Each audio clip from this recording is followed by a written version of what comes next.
about the midterm format. As I said, the midterm format will be this multiple choice questions, and it'll be focusing on the concept. So you won't have, I won't ask, many questions about like the exact formulas, the derivation, proof of certain properties.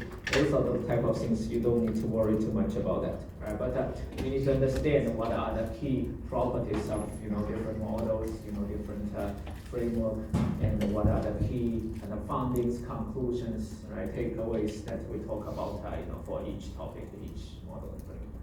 And also, I will also cover the homework questions. But the homework questions, again, we won't be very specific, but those main thing, for example, if you want to estimate a multi-normal logic model, what functions are you going to use, right? Those things like, if you've done homework, you should be easily be able to answer, right? So those type of questions I'm going to ask.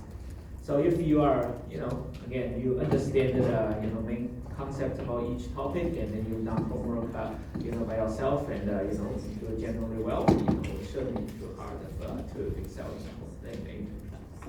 And then it'll be, how will you be testing the concepts? Predominantly like short answer questions, or multiple choice questions, all multiple choice questions. All right, so we'll just work on that using Scantron. So yeah, that's the only question format.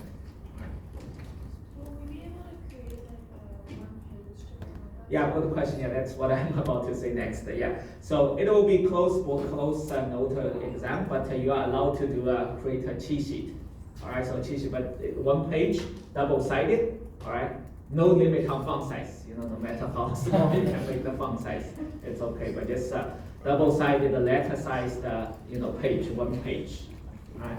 So, but my suggestion is don't spend too much time on creating the cheat sheet. Right. So again, like I said, the key thing is for understanding. Once you understand the main concept, it shouldn't be a problem. But if you don't understand the concept, I don't think you have enough time to, just figure everything out, during the exam. So cheat sheet, it's just for maybe something, some formula, some details that you think it's too much to memorize, then you put those things on the cheat sheet.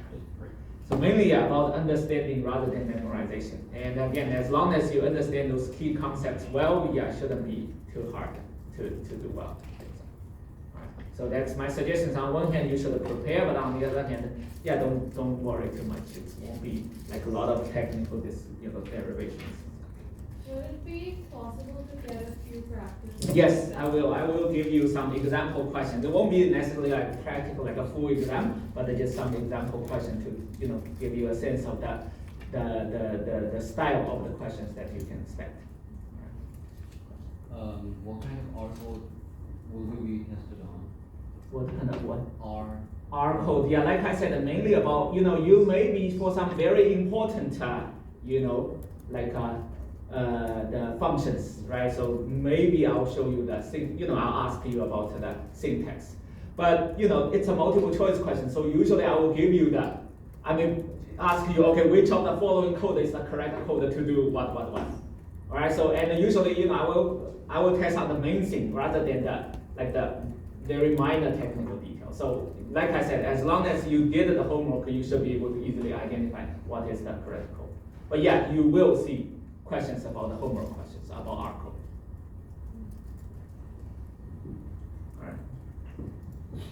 All right. Yeah, and the next Monday hopefully we'll have some time left in class, and I'm gonna also go over more about the test stuff.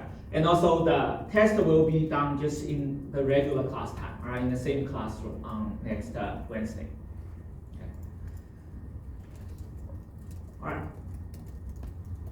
Okay, so discrete choice model, last time we talked about the basic setup, right? We went over the details, how the model is derived. So again, the idea is that each individual now is choosing one option out of many options in the choice set.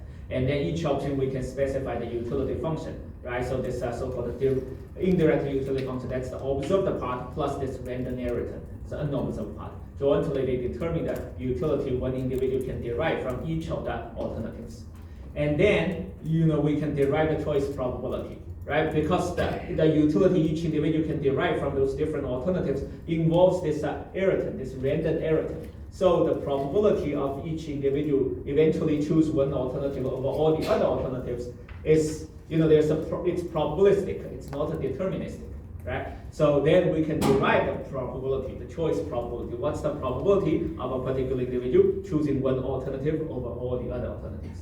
Again, the rule is very intuitive, very straightforward. Basically, after all those random errors are realized, then each individual compare the utility from all those alternatives and they eventually pick the alternative that gives him or her the highest realized utility. So the probability of choosing one particular alternative over all the others simply just depends on what's the probability of this particular utilities realize that this particular alternatives realize the utility is greater than the realized utility from all the other alternatives. All right, so then eventually it involves the realize the value of this random irritant, right? And then we talk about then it depends on the distribution of this irritant. And then we discuss what distribution that we have assumed. We're going to assume this Gamba distribution, this type 1 extreme value distribution. And this is its PDF, CDF. This is its PDF, right? This is the distribution, the shape of the distribution. These are some statistical features of the distribution. We said that the distribution looks similar to the usual bell curve, a little bit skewed, right? But why we will use this rather than the usual normal distribution, because it's lead to this very nice analytical result. Okay, the choice probability. The choice probability, if we assume each alternative's irritant follows this Gamba distribution, IID Gamba distribution, right? Then we can derive this choice probability in this very nice form. All right, and for example, those are the form that you need to remember, right? So those are the basic stuff you need to know. But the derivation, for example, I will, I may ask you, roughly the idea of derive this one, but I won't ask you about the exact formula. Okay, so I may ask you, some statement describing how this, is derived. It's derived based on this fact that the realized random utility of this one is greater than the realized random utility of any other alternatives, something like that, right? But I won't ask you about those detailed derivation. But again, it doesn't mean that you can totally skip those ones, right? So those formulas, those derivations are shown there just to help you better understand where things all fit together.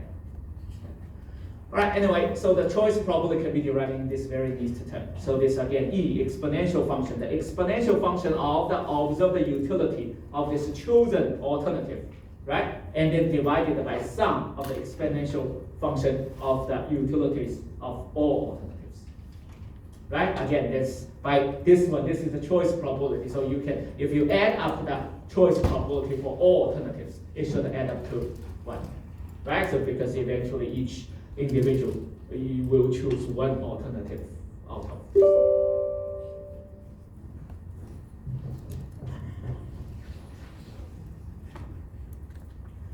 All right, so that's the setup. And then the last time we talked about that one particular thing is actually the binary response model, right? We talked about earlier. That's a special case of this multinomial logic model, simply because there's 2 alternatives, and we normalize one alternative's utility to 0, then you have this binary choice probability.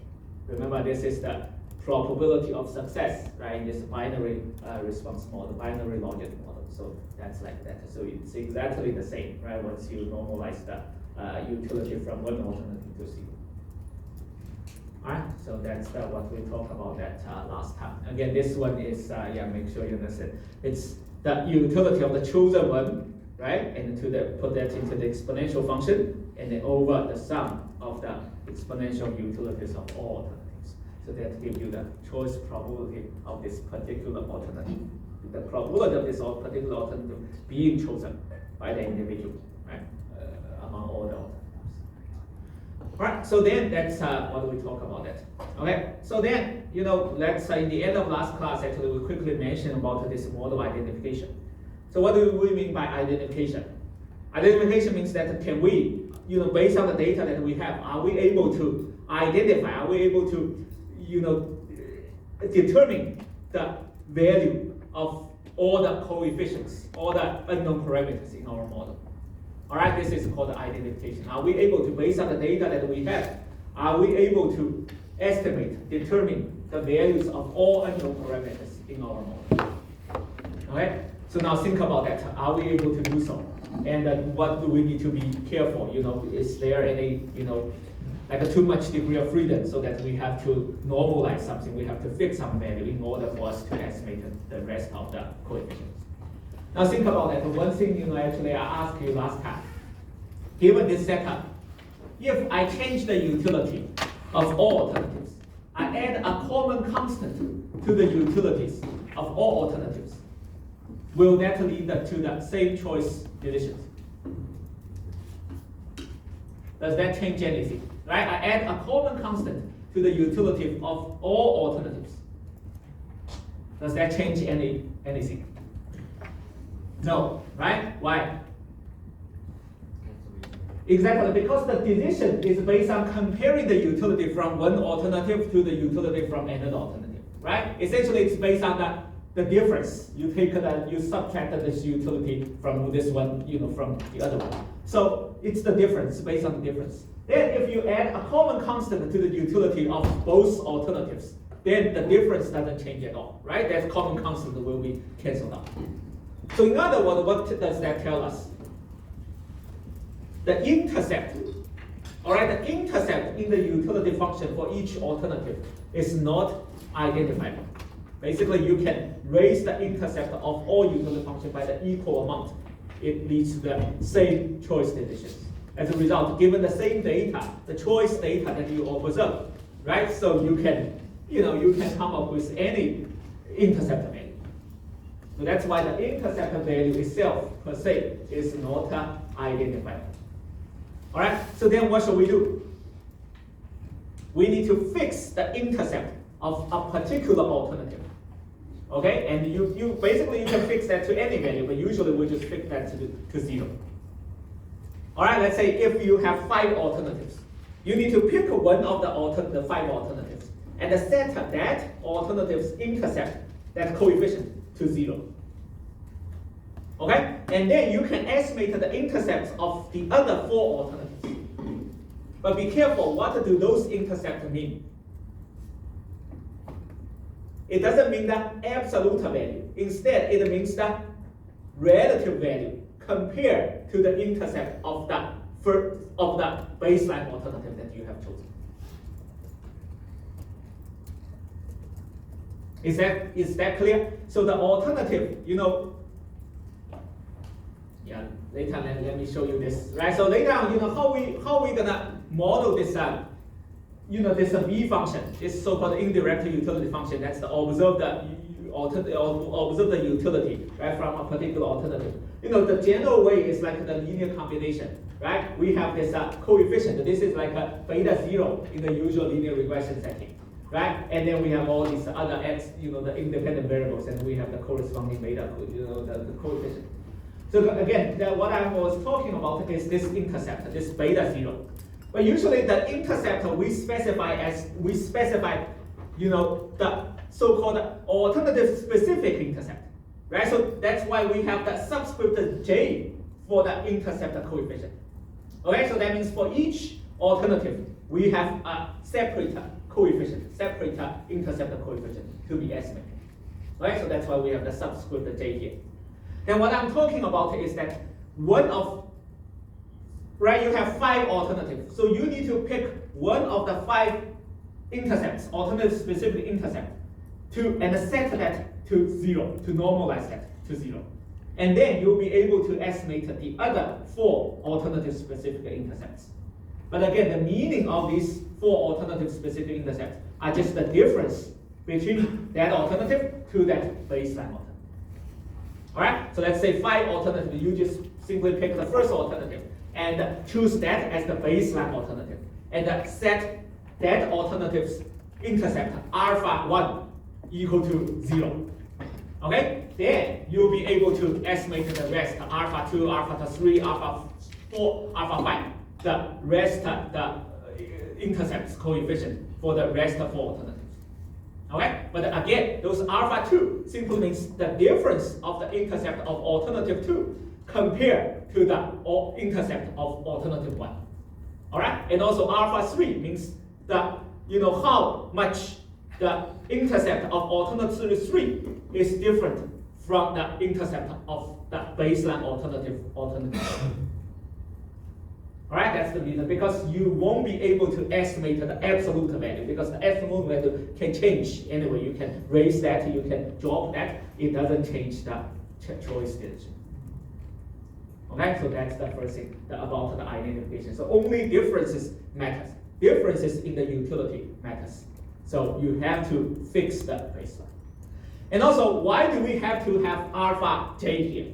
Can I have a common alpha without a j? Think about it. Why do I have to set the intercept coefficient as alternative specific? So that alpha 1, alpha 2, alpha 3, alpha 4, alpha 5, right, for the 5 alternatives are different.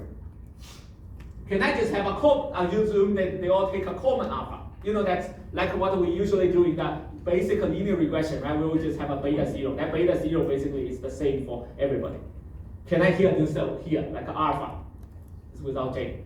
It's common alpha. We try to estimate that. No, why? Just like what I said, right? So if it's a common, then this common, the baseline level, the common intercept will not be able to identify. Alpha, alpha, what value would you estimate, for alpha? If say alpha is estimated to be 1, I could raise that to 2. It doesn't change, because then you raise the utility of everybody, all the alternatives by 1. So then the difference will still be the same. So it doesn't matter. You can set alpha to 10, to 100, it's all the same. So that's why no way you can estimate a common alpha. All right, only differences matters. So if you want to estimate the intercept coefficient, it has to be alternative specific. It has to be different for each alternative. And only j minus 1 of them can be identified. One of them has to be normalized to 0. All right, so that's this reason, because the differences doesn't matter. And another thing, think about that. Some variables in your data are not about alternatives, each alternative. They are actually about individual. Right? These are the leading example, also called the demographic information. Right? So they're about each individual's income, individual's age, gender, those things. If you want to incorporate those variables into the model, be careful. Let's say those are the variable called the zi. You see, again, in the discrete choice model, because now we are dealing with 2 dimensions, both the individual and also the alternative. Right? Individual, you can think of each individual consumer. Alternatives are all those different possible products that each consumer can choose from. So you have 2 dimensions. So that's why when specifying the model, you need to be very careful with the subscripts. All right, where you add ij, where you only add I, where you only add j, or where you don't have a subscript at all. They all have different meanings. All right, when we have the subscript j, that means what? This coefficient or this variable is j specific. J specific means it's alternative specific. That means it's different for each alternative j. All right, when you have a subscript I here, that means this variable, this coefficient is individual specific. It's I specific, so it's different for each individual consumer. All right, make sure you understand. It's not like you casually add ij. You need to be very careful. If you add ij, like this one, ij, the 2 subscripts for particular variable, particular coefficient, that means it's both individual and alternative specific. So that means this variable, this coefficient, is different for each individual alternative combination. All right, this needs to be very careful. So now, here for this one, zi are those represent those variables, those variables in the data that are individual specific, just like the demographic information. All right, so a person's income, a person's education, years of education level, a person's age, things like that. But you see, why we only have I here? they are not J specific, right? Because it doesn't change with J. This is tied to that individual. No matter this individual is considering which alternative, but their variable is always the same, right? The individual income is always the same. So the individual consider the first alternative, second alternative, third alternative. That variable, it doesn't change. So that's why it only has this subscript I, but doesn't have subscript J. Right? Now question comes. For those type of variable, if you want to include them into this regression, how about the coefficient in front of those variables? Can you simply assume a common coefficient, just beta, in front of those zi variable, those only individual specific variable?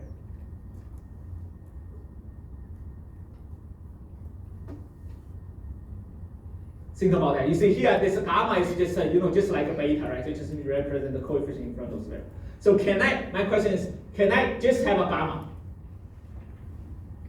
All right, which means this coefficient is common for every individual, of course, but also for every alternative.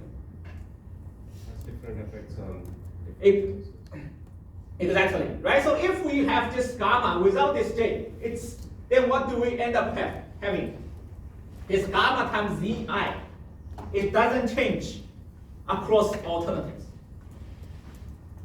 You see, it becomes another common constant, right? Because for each alternative, for each individual, no matter which alternative he is considering, this gamma times Zi would always be the same. So then it becomes another coefficient, becomes like a separate part of the coefficient. And as a result, according to this feature, they will be cancelled out. They won't be able to be identified. You see, so that's very important. This is, in practice, people may easily make a mistake, especially for the first time working with this discrete choice model. If you want to incorporate those variables, then the coefficient in front of those variables also need to be alternative specific. All right, so that's why here, the gamma here, you have to have a J here. That means for each alternative, you estimate a separate gamma coefficient. You allow them to be different. And also pay attention. Can you identify all gammas? For example, there are 5 alternatives. Can you estimate 5 different gammas? Yes or no? Again, this could be a question, right? You have 5 alternatives.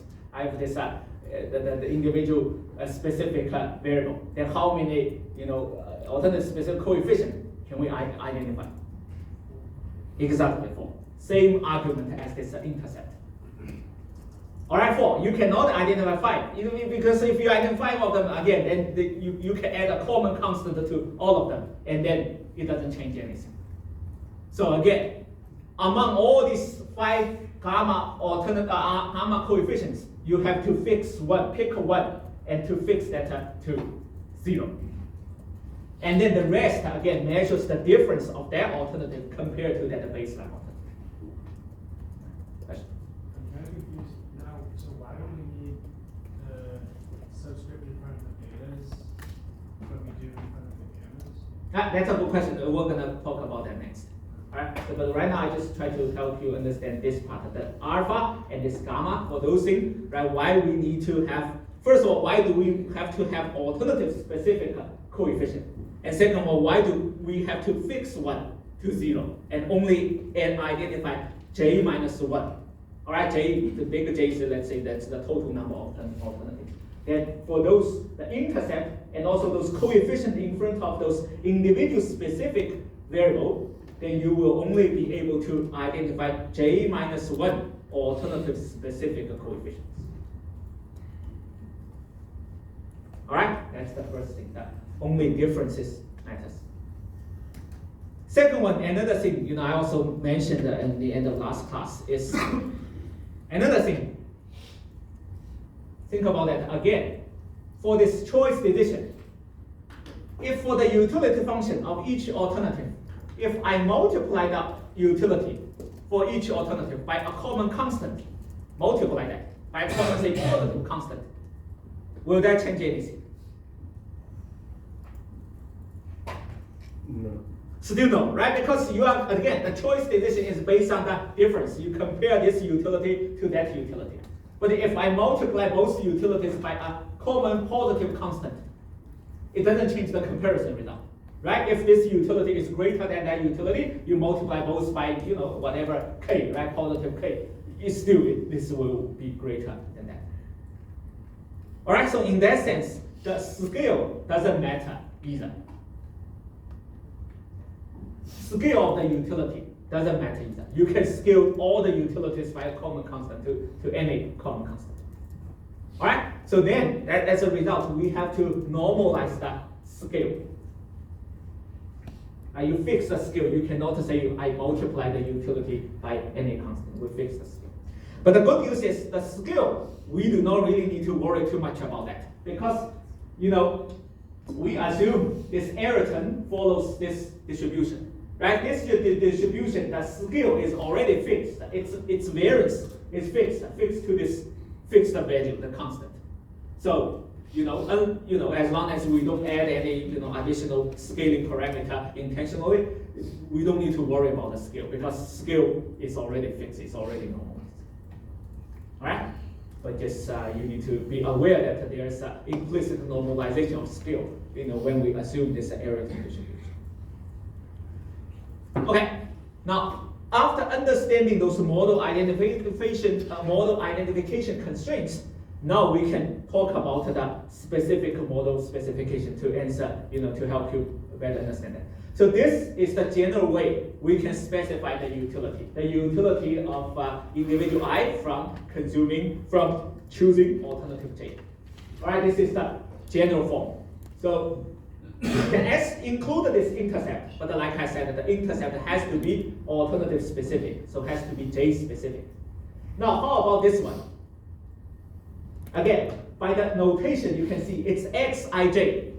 That means those variables are Ij, both Ij specific. All right, so there are some variables that they change with both the individual and the alternative.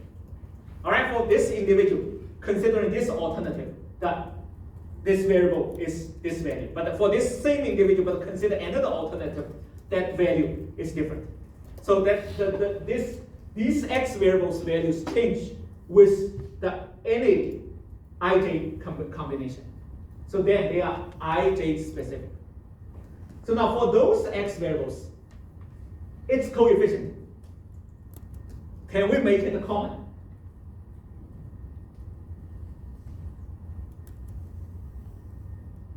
Do we have to add any?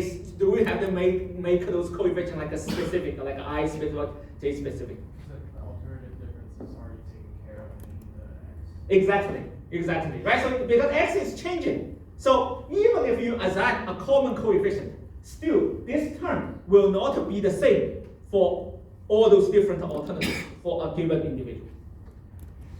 Right. So that's why if you want, you will be able to identify a common beta coefficient for those x variables.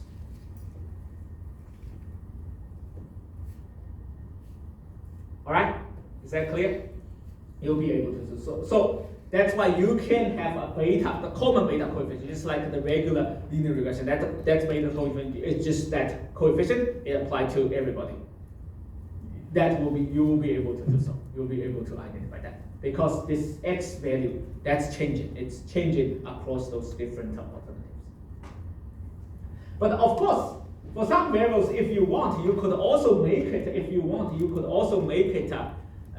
alternative specific. That's always doable. You see, that's why we break that into two parts. The most general form, you may want those ij specific variables, you only want to have a common beta coefficient. But for some ij specific variables, you may want to make their coefficient alternative specific. These you have the choice, the flexibility of choice. You can do either way, depend on whether you believe that they should be common or they should be alternative specific. Right? But for those like how we just analyzed, for those only individual specific but alternative invariant, those independent variables, their coefficient has to be alternative specific, has to be J specific.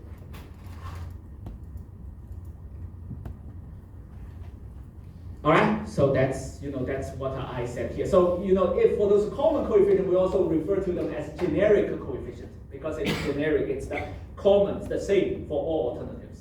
So it's generic coefficient. But if it's a J-specific, we may call them alternative specific coefficient. All right. So this is the most kind of a general form of specifying different type of variables and different type of coefficient specification. But for our application, for our homework exercise, the demonstration example, we just focus on the a simplest setting. So we only focus on this setting. So we only include those IJ specific X variables. And for those X variables, we just assign a common beta coefficient for those X variables. All right, so we will not consider those more complicated case, those things. So for our examples, we'll do that. But for the package that we're going to use, you can certainly easily incorporate those variables. All right, if you want in your real application, you can easily incorporate those variables. Okay, but I'll leave those for your own exploration. So in our exercise, we'll just do the simple thing. So you only need to make this coefficient alternative specific. Okay, you can leave that beta coefficient for those IJ specific X variables as generic, as common. Okay. All right, but again, for the coefficient, right, you can only identify J minus 1. All right, 1 has to be chosen as the baseline alternative and fixed to 0. Right, so that's the specification. Okay, so that's the utility Ij, right, utility for each individual from alternative A. And then with that, because we already know the choice probability, right, once we specify Bij, then the choice probability for each individual of choosing this particular alternative is this much. So then we already, we have specified our model. So then we can estimate the model using what?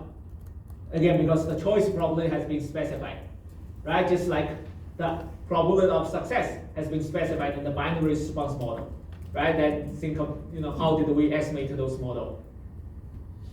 Once we specify the choice probability or the probability of success, what can we specify?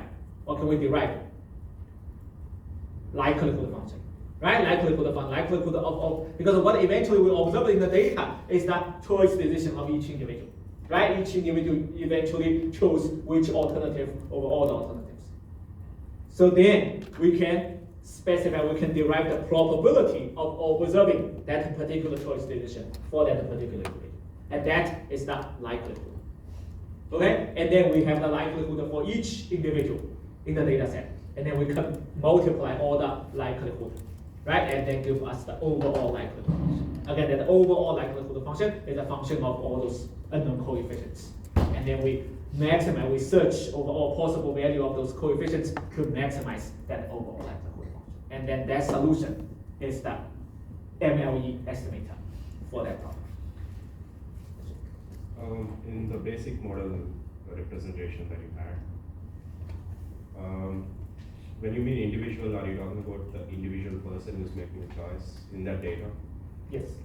And if you're trying to use that to predict some characteristics, should we have some individual specific characteristics like maybe demographics or even certain other variables that makes him make that choice, right? That are not alternative specific. Basically, what I meant is the ZIs in the previous case. Shouldn't it be available for us to generalize a model to predict on unknown person? Like, would he make the right? Would he make the same choice or not? Something like that. Yeah, you can. Well, after you estimated this coefficient is it's not a J specific. Right? It's not I specific, right? So that's why that means it applies to all the individuals. You see, none of those coefficients is I specific. Yeah. You see, so that's why it applied to all those coefficients apply to all individuals. You see, so that's why to answer your question, it's like, are you asking if you have a new individual, right? What can you do? Can you make a prediction for using that? Yeah, of course, because none of them, they are all common.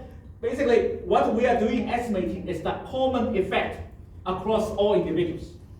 All right, so then with a new individual, but you have a new Zi for that new individual. Then you apply this the gamma J, right? And then you'll be able to incorporate the effect of that individual's this particular demographic information on the choice stage. Okay. All right. So now let's take a quick look at the likelihood function. I mean, it's nothing should be too new or surprising. Basically, we already know this is just what is this? Just a choice probability, right? E to the V, right? Here V, again, this is just a shorthand. Simply just means this one, right? So this is just a V, E to the Vij over the sum of E to the NAVIK. All right, this is the choice probability. And this one is a little bit, it's just a notation. What does that mean? This is an indicator variable, simply indicate whether this individual I has chosen alternative J. So if I has chosen alternative J, this indicator function is 1. If I hasn't chosen alternative, it's J. It's just for easy notation. That means, you see, if the chosen alternative, right, then it's to the power of 1. Right, so then it's just this probability itself. But for those non-chosen alternative, it's this probability to the power of 0. So it's just 1. So basically it doesn't exist. So essentially what we have is just the choice probability of each chosen alternative as we observe in the data. And we multiply that over all individuals. Alright, so nothing really special is the notation.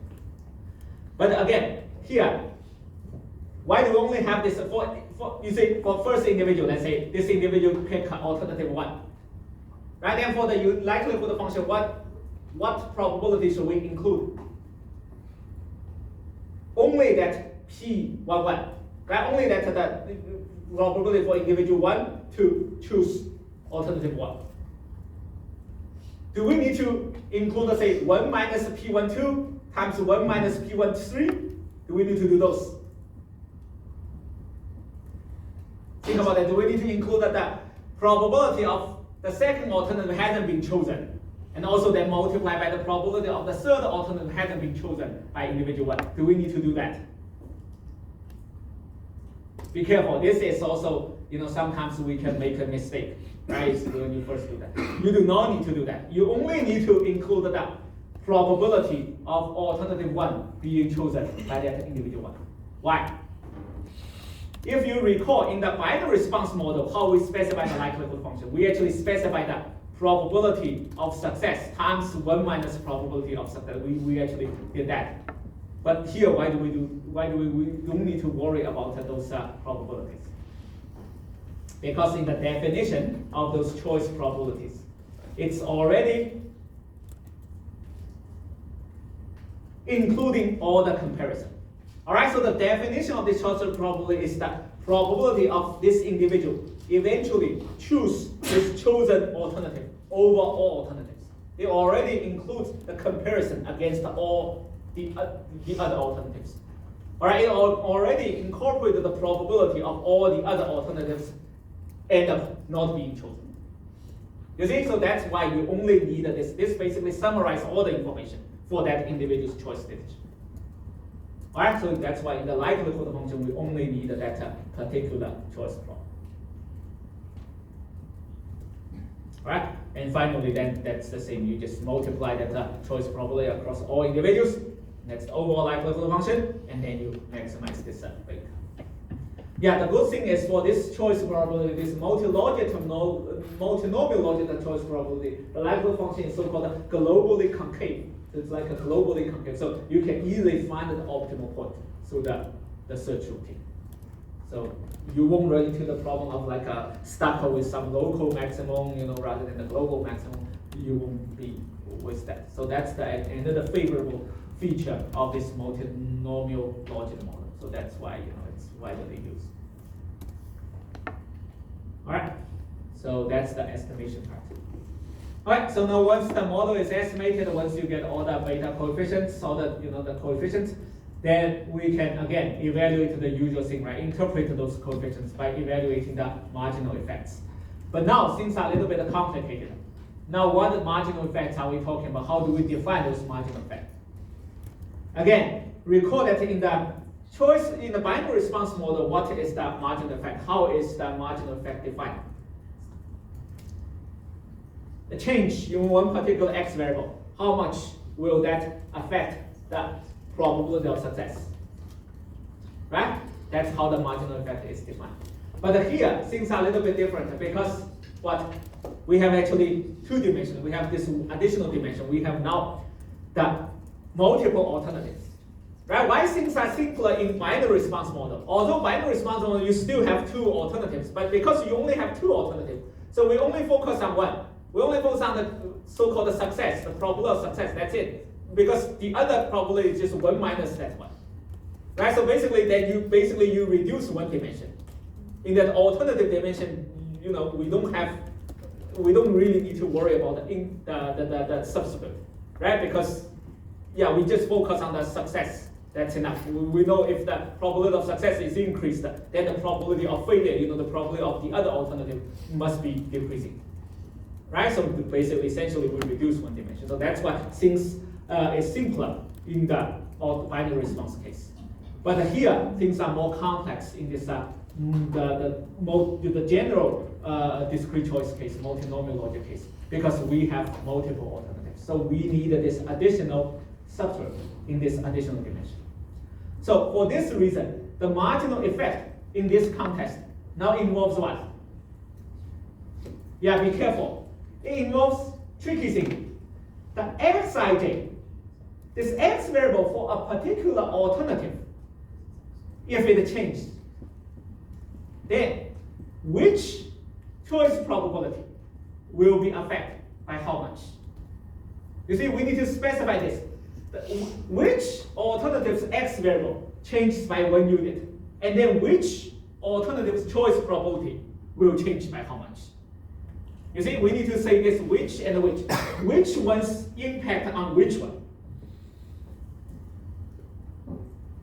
All right, is that clear? The impact of which alternative's x variable on which alternative's probability of being chosen.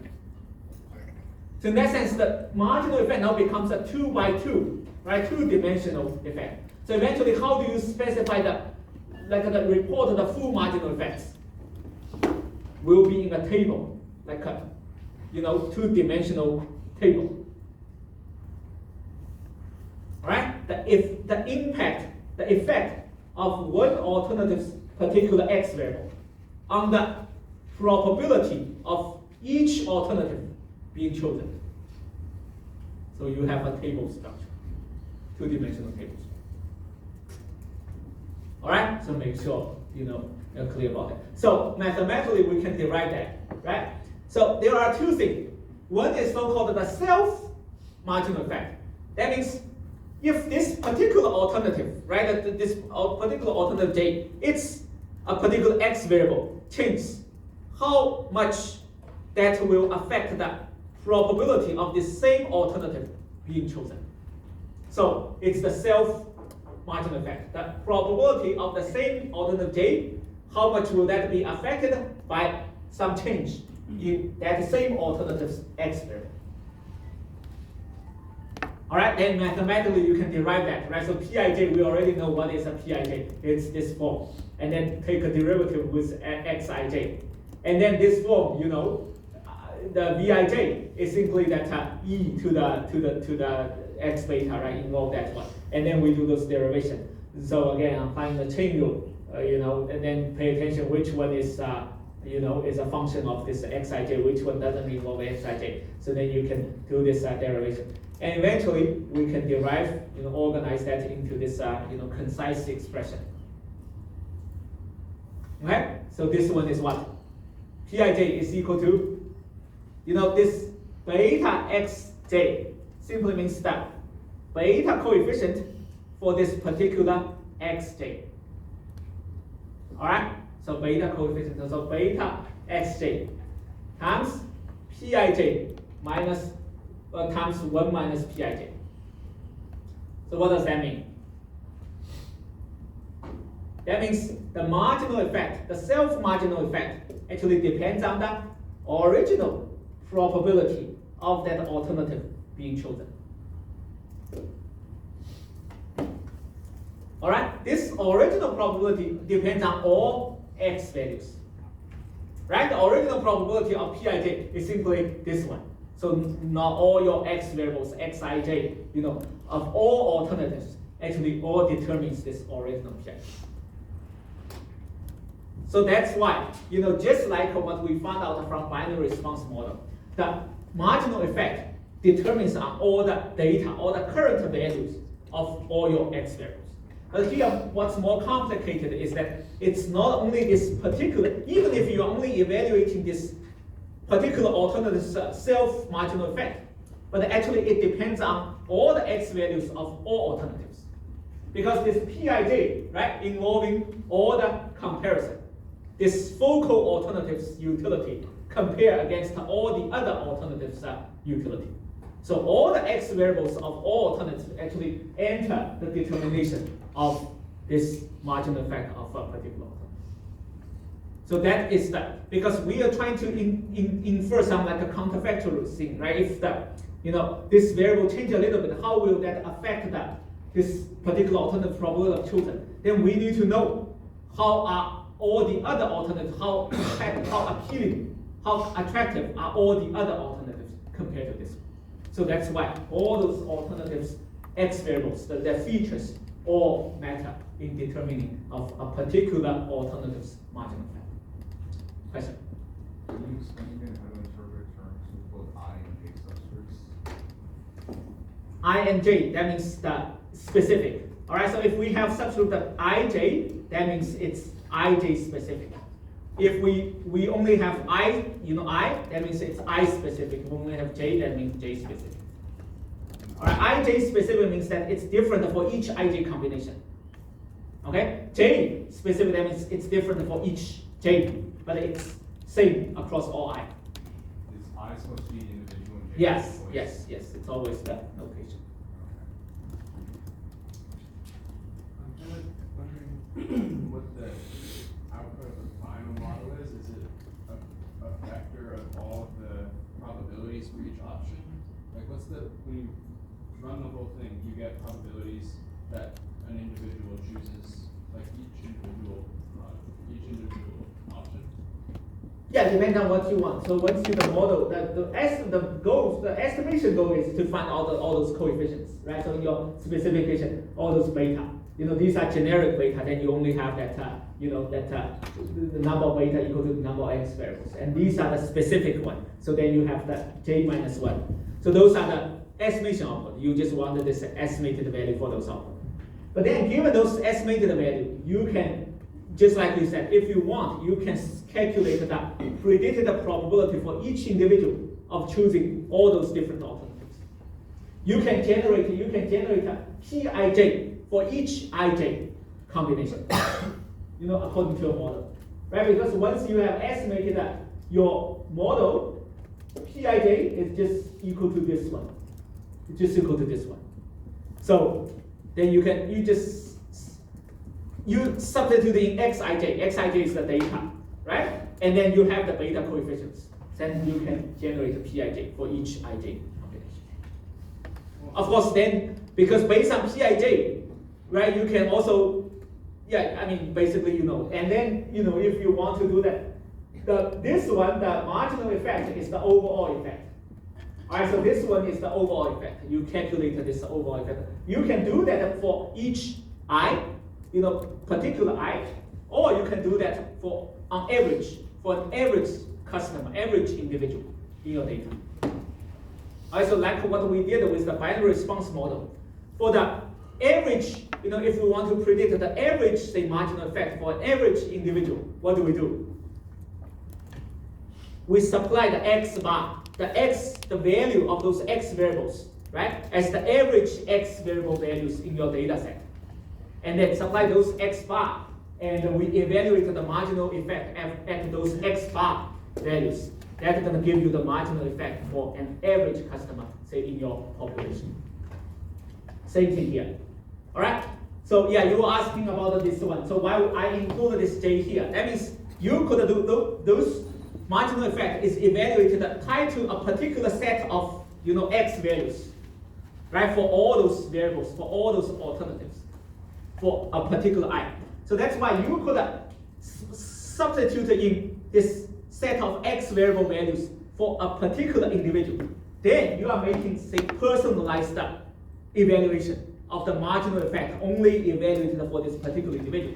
Alternatively, you could supply the average X value, right, as an average value across all your data.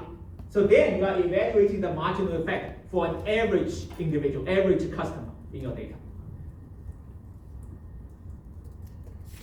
All right, so that's another output, another kind of a value you can evaluate.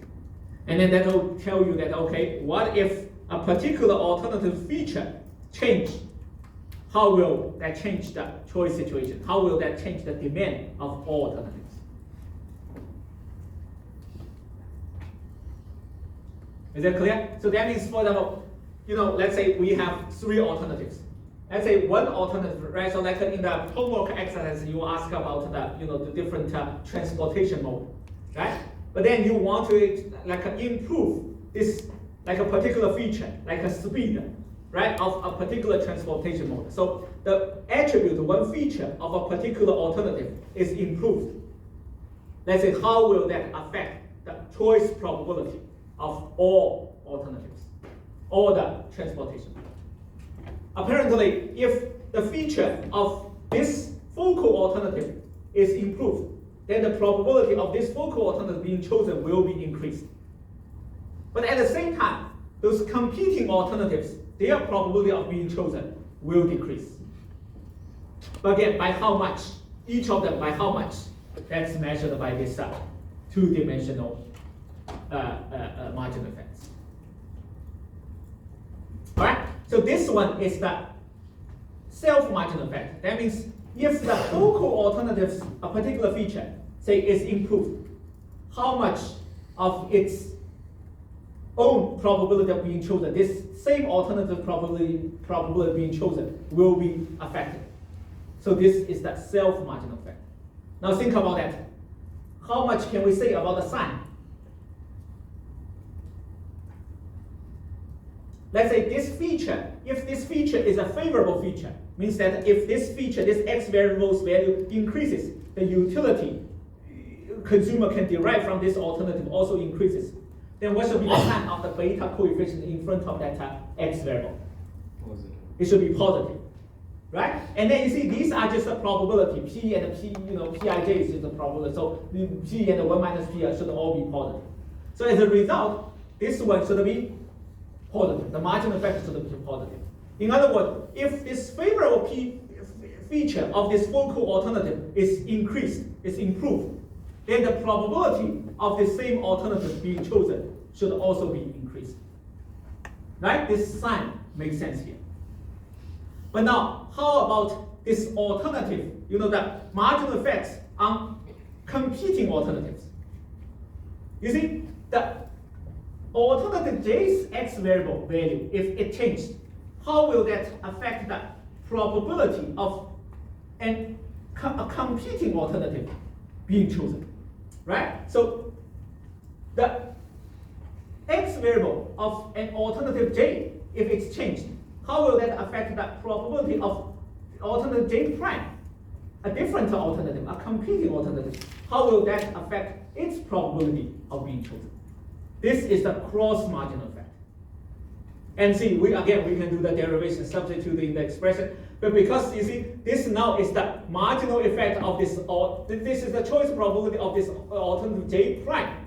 So when we take a derivative with the X variable of J, the derivative, the form is different because this one is Vij prime. So it doesn't include the Xij in the numerator. So that's why the derivation, the equation will be different. Okay? So then after this sub-organization, you can arrive at this one. You see, how does this look? Negative sign. What does that mean? Again, if this focal alternative or alternative J its favorable feature is improved, is increased, how will that affect the probability of competing alternatives being chosen? Negative. It will reduce the probability of competing alternatives being chosen. You know, intuitively it makes sense that the sign should be opposite. Right? Now think about that. If I add up the margin effect caused by a particular x variable across all alternatives, what should those add up to? Right? Again, a particular xj, right? So the x variable of a particular x, a particular alternative j, but its impact on the choice probability of that alternative j, and also the choice probability on all the other alternatives j prime. If I add them up, what should that add up to? Exactly 0. You see, you can do that math, right? Very simple. This is the self, and then this is the alternative j. But you know that's all the different j primes. Right? You add them up. You see, this is b, right? This pij, you can take that out, and then what do you have?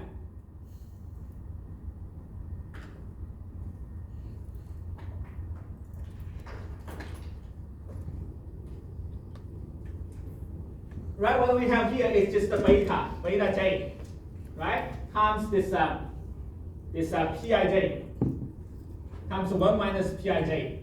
That is the self marginal effect, right? And then times this beta j times pij times pij prime, right?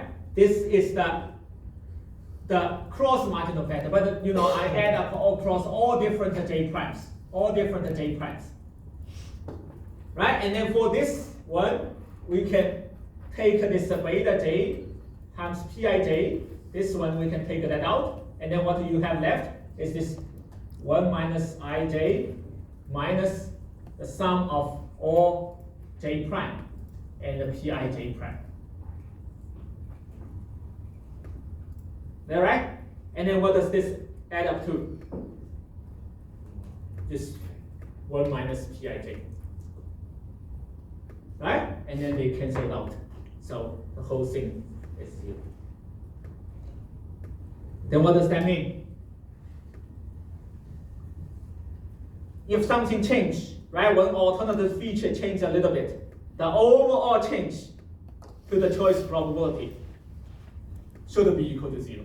Because if consumer increase the probability, the choice of probability for this particular alternative, well, it will decrease the choice probability from all the other alternatives, right? And then the overall decrease in the reduction in the choice probability of all the other alternatives should be equal to the increase in the choice probability of this focal alternative, right? Because eventually consumers simply just move from some other alternatives to this focal alternative, right? That overall demand is the same because each consumer is assumed only having one unit demand.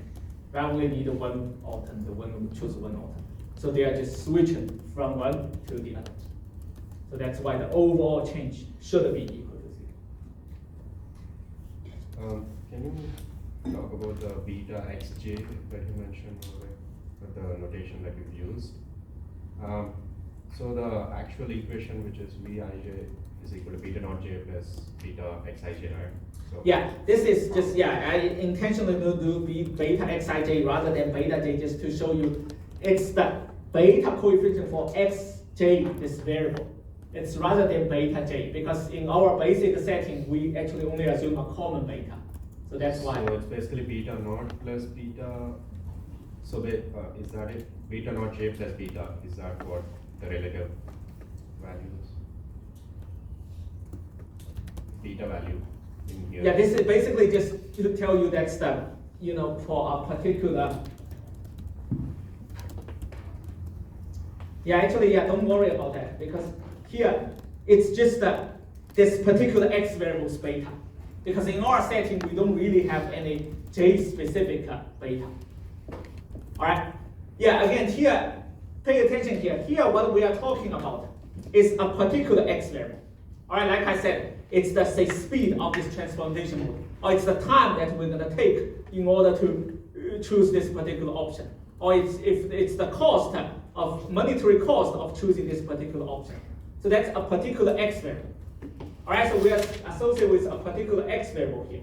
So but you may have different x variable. So then, when we measure the marginal effect, that's the marginal effect for a particular x variable. All right, you could have another x variable, then the structure is the same, but you have to reevaluate that. All right, but here, yeah, why do we don't need to worry about beta j? Because in our setting, we don't have for each x variable, there's only one beta. Yeah. All right, the reason, I write this beta j sort of in a general way, because you could also assume beta to take a different beta. Like how we said in the general specification of the model, you could also, for those ij specific x variables, you could also have a j specific coefficient. That's why in the derivation, actually, I write that in a general form.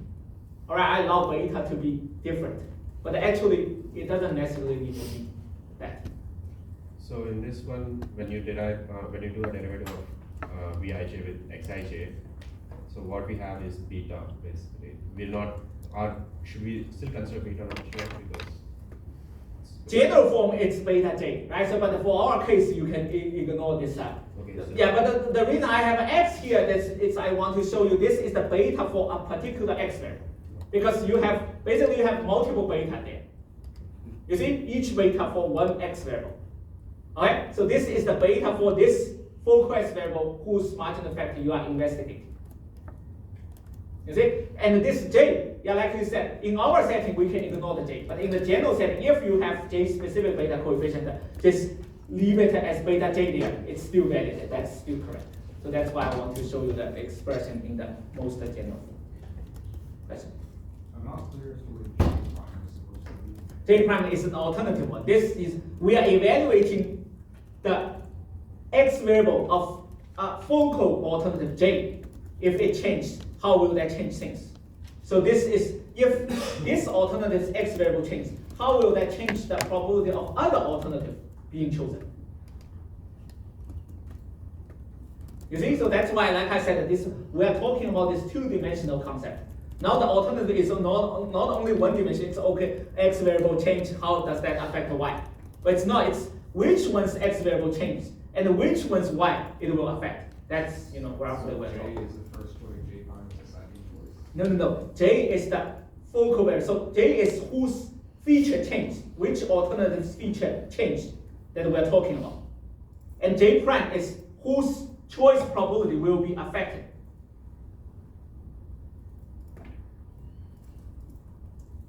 Is that clear? Three alternatives. If the first alternative, their x variable changed, then how will the third alternative's probability of choice being affected? Right? So in that case, J is 1, J prime is 3. I'm still not following. Right, yeah, I can explain it to you. Again, which one's x variable changes, and how will that affect the choice probability of the other alternatives? Again, something changes, it will affect everybody.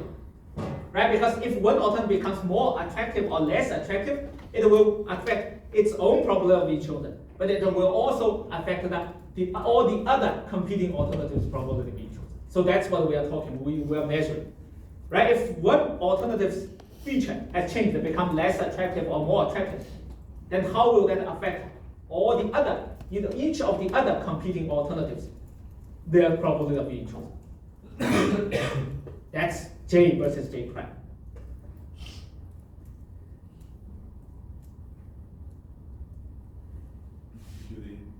They do not represent choices, or do they represent? The probability of choices of any of these other competing alternatives. The subscript J and J prime, they do not represent choices. Pij represent the choice probability of J prime.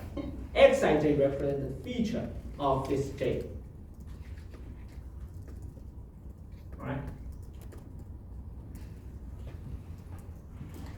All right, that's what I said. Okay, and then this one, yeah, also, think about that.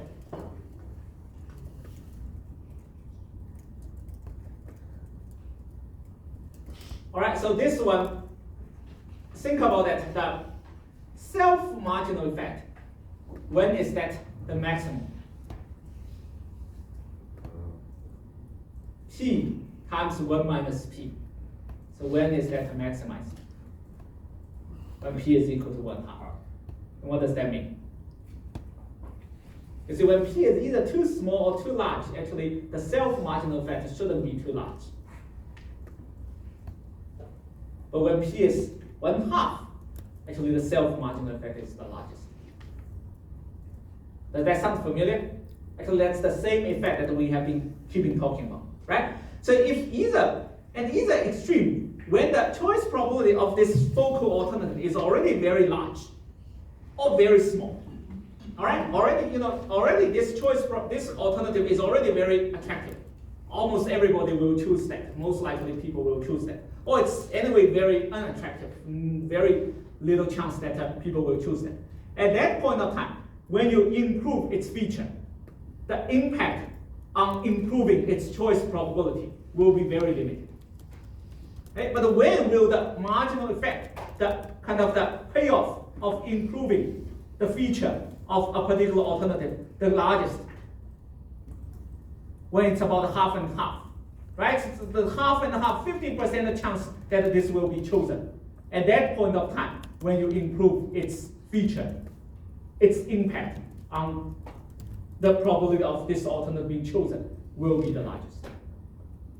It's the same thing as what we keep talking about in this binary response model, right? The example that I kept using, the time, right? You invested in preparing for the exam, the impact on increasing your probability of succeeding in the exam. Where will that be the largest? Where you are about to have 50% chance of succeeding in the exam. At that time, if you spend more, right, it will have the largest marginal effect. But if you are already pretty much for sure to succeed in the exam, or if anyway you have no chance to succeed in the exam, then at that time you spend 1 more hour preparing for that, its impact on improving the probability of success will be quite limited. Same idea here. All right, but it's just a generalization to this multiple.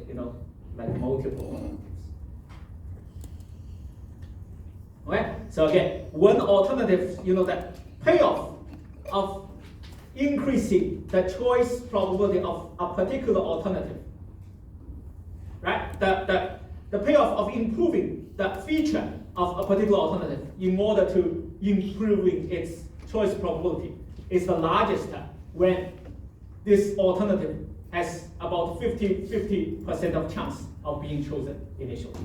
At that point of time, when you improve its attribute, it will have the largest impact on increasing its choice probability. But other than that, if originally its choice probability is either very high already or very low, then the marginal effect of improving its feature actually is quite limited. All right, that's what we can derive from this expression.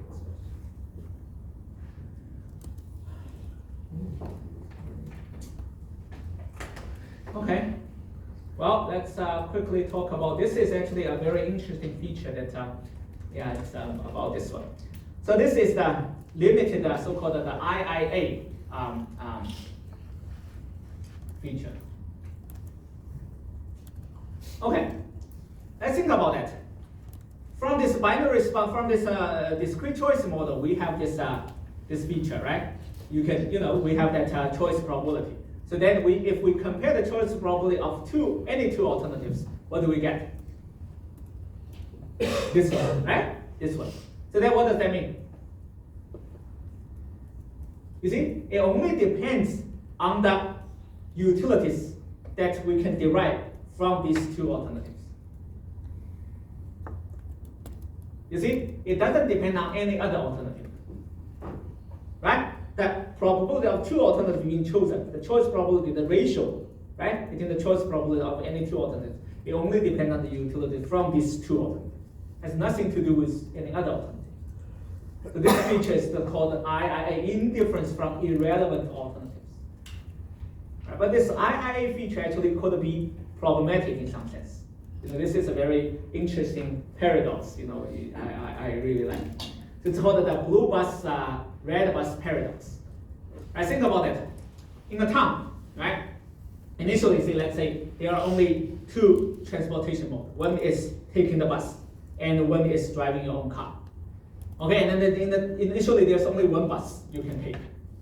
Okay, so let's say initially the choice probability people choose this. Half of the people will take the bus, half of the people will drive their own car. Alright, that's the initial situation, the current situation. But now let's say this city council now decide to paint all the buses into two different colors. Half of the bus will be painted as red, half of the bus will be painted as blue. Now think about that. How should the people choose the transportation mode? Intuitively, there should be no impact, right? So you should still, those people originally choosing taking the bus, they will still take the bus. Those alternatives we choose driving the car, they will still driving the car. Then among those people taking the bus, half of them will take the blue bus, half of them will take the red bus, right? It's just random, it doesn't really matter. But now think about that. According to our model, if we want to apply this model, or discrete choice model, what will we end up with for the choice probability?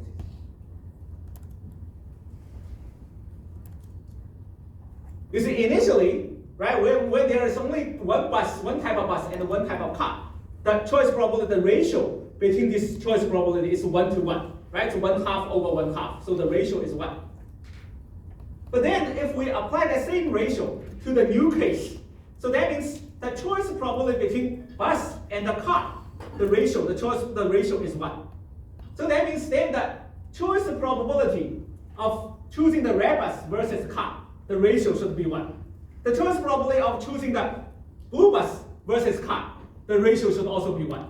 And of course, the choice probability of choosing the red bus versus choosing the blue bus, the ratio should also be 1. So it's 1, 1, 1, the ratio 1, 1, 1. So then, what should be the choice probability for each of the three alternatives that we estimated from our discrete choice model? 1/3, 1/3, 1/3. You see, that means if we apply our this discrete choice model into this new setting, when there are blue bus, red bus, and cars, these three alternatives, then what we will end up getting is the choice probability will become 1/3, 1/3, 1/3.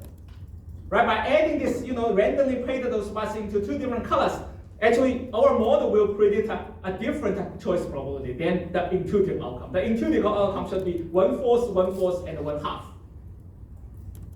Right? So then, what leads to this problematic outcome? So this is called it's like a mental experiment, right? So this is called the blue bus, red bus paradox. So think about it, what's wrong? Apparently this result, 1/3, 1/3, 1/3 is not a reasonable prediction of the choice probability. Right? The reasonable choice probability should be 1/4, 1/4, and 1/2. Right? For blue bus, red bus, and the cars. But now what leads to that problem? Can anybody think of the cause? Just like external choice for what you're considering alternative. It's not really like blue bus, it's the same bus as me. How is that actually making it another choice in the first place? It seems just like arbitrarily putting another choice there.